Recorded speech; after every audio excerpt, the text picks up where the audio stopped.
আপনার বাড়ি কেউ অসুস্থ হলে তার জন্য স্বাস্থ্যসাথী কার্ডের ব্যবস্থাও কিন্তু মমতা ব্যানার্জি করেছে। কোনো জ্যোতি বসুও করেনি, কোনো বুদ্ধদেব বাবুও করেনি, কোনো মোদি বাবুও করবে না।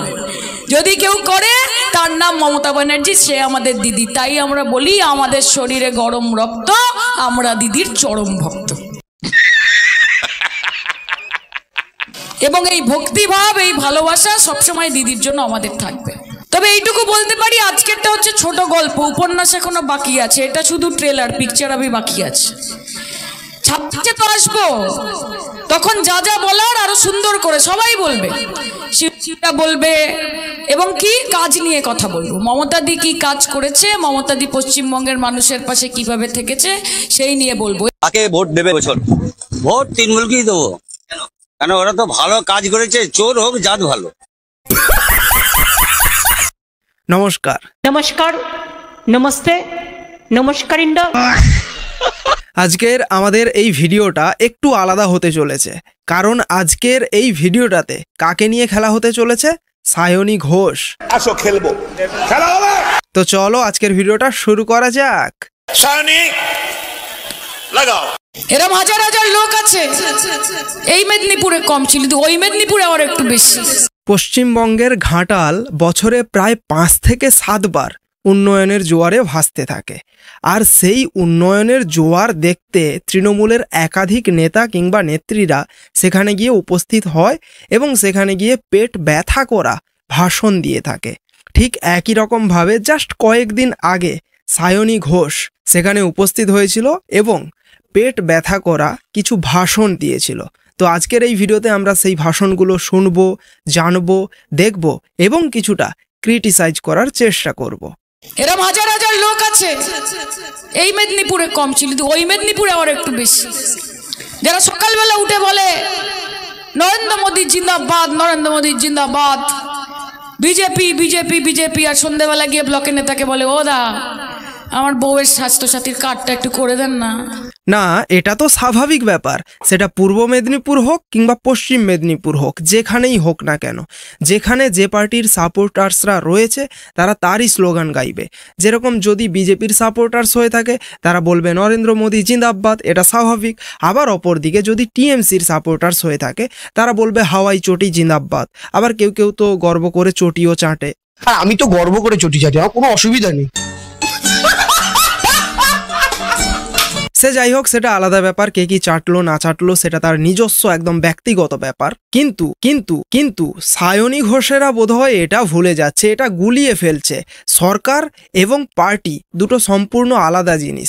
হ্যাঁ, এটা মানছি যে সায়নী ঘোষেদের যে পার্টি তৃণমূল, এই পার্টিটাই এখন রুল করছে, কিন্তু তার মানে এটা নয় পার্টি সমান সরকার। আর এই যে যত সমস্ত প্রকল্পগুলো আনা হচ্ছে এগুলো সরকারের প্রকল্প, এগুলো কোনো পার্টির প্রকল্প নয়। তৃণমূল এই পার্টিটা রুলিং করছে কিন্তু প্রকল্পগুলো সরকারের। সুতরাং যে তৃণমূল করে সেও প্রকল্পগুলোর সুবিধা পাবে, যে বিজেপি করে সেও পাবে, এবং কংগ্রেস সিপিএম যে যাই করুক না কেন সবাই সরকারের প্রকল্পগুলোর সুবিধা পাবে, এটাই স্বাভাবিক।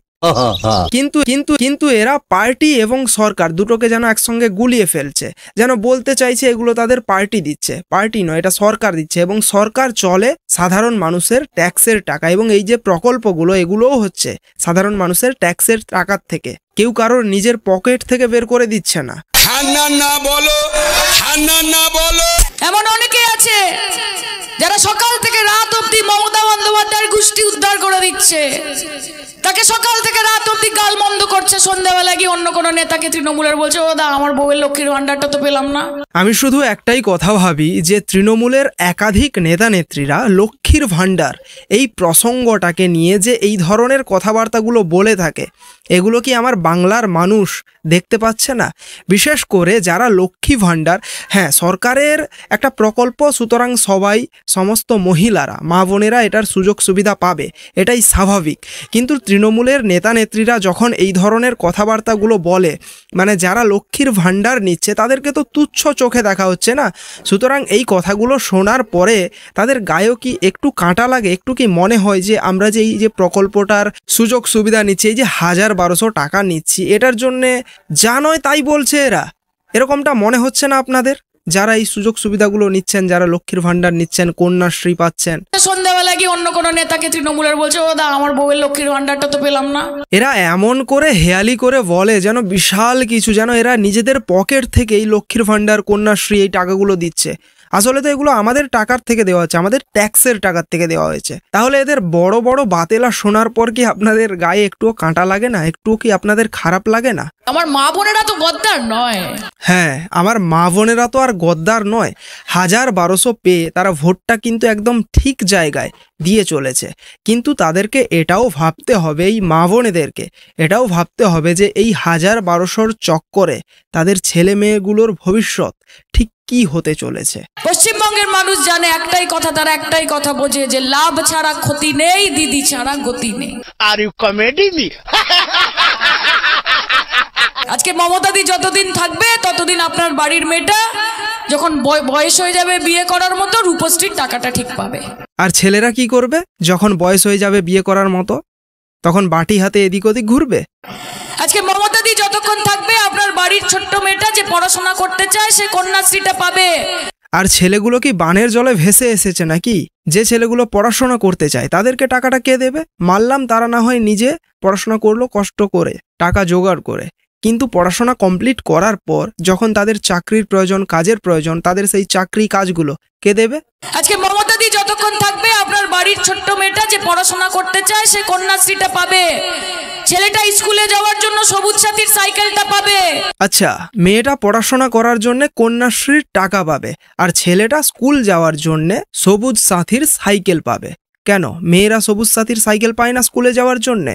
যখন কোনো প্রকল্প হচ্ছে সেটা ইকুয়ালি হোক, যখন মেয়েদেরকেও কন্যাশ্রী দেওয়া হচ্ছে, ছেলেদেরকেও কিছু দেওয়া হোক, তাদেরও তো পড়াশোনার খরচ রয়েছে। আর তার চেয়ে বড় কথা, কন্যাশ্রী সম্ভবত ক্লাস 8 থেকে দেওয়া হয়। কেন ক্লাস 1 থেকে ক্লাস 7 পর্যন্ত পড়াশোনার কোনো খরচ লাগে না? আর ক্লাস 8 থেকেও যে দেওয়া হচ্ছে সেটা কত টাকা? বার্ষিক 1000 টাকা, অর্থাৎ 1 বছরে 1000 টাকা দেওয়া হচ্ছে। 1 বছরে 1000 টাকায় পড়াশোনা হয়ে যায়? সত্যি? সুতরাং এই টাকাটা দেওয়ার কোনো মানে হয়? 1 বছরে 1000 টাকা, 1 মাসেই 1000 টাকা কুলোয় না পড়াশোনার খরচ চালাতে। 1 বছরে 1000 টাকা কি হবে?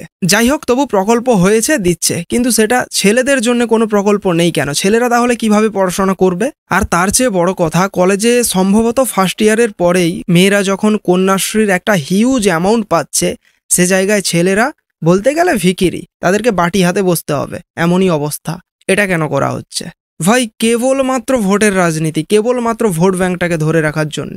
আজকে মমতাদি যতক্ষণ থাকবে আপনার বাড়ির ছোট্ট মেয়েটা যে পড়াশোনা করতে চায় সে কন্যাশ্রীটা পাবে। ছেলেটা স্কুলে যাওয়ার জন্য সবুজ সাথীর সাইকেলটা পাবে। আসলে এই সরকার যতভাবে মেরুদণ্ড ভেঙে দেওয়া যায় ঠিক ততভাবেই মেরুদণ্ডটা ভেঙে দিয়েছে।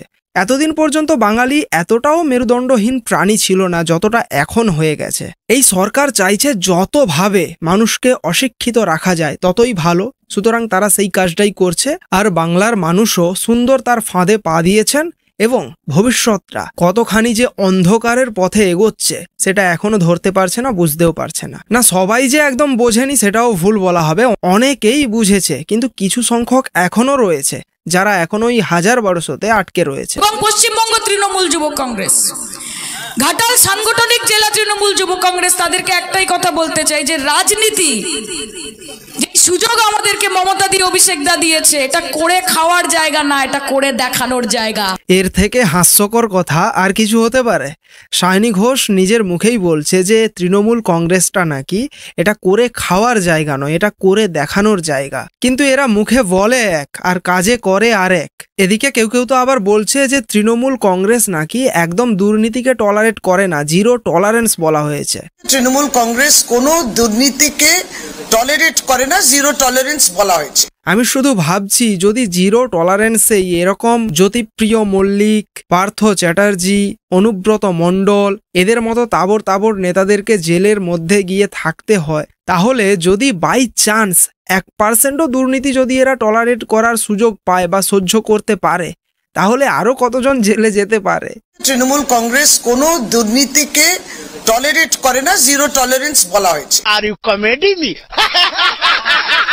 আরে আগে দিল্লি সামলা, পরে ভাববি বাংলা।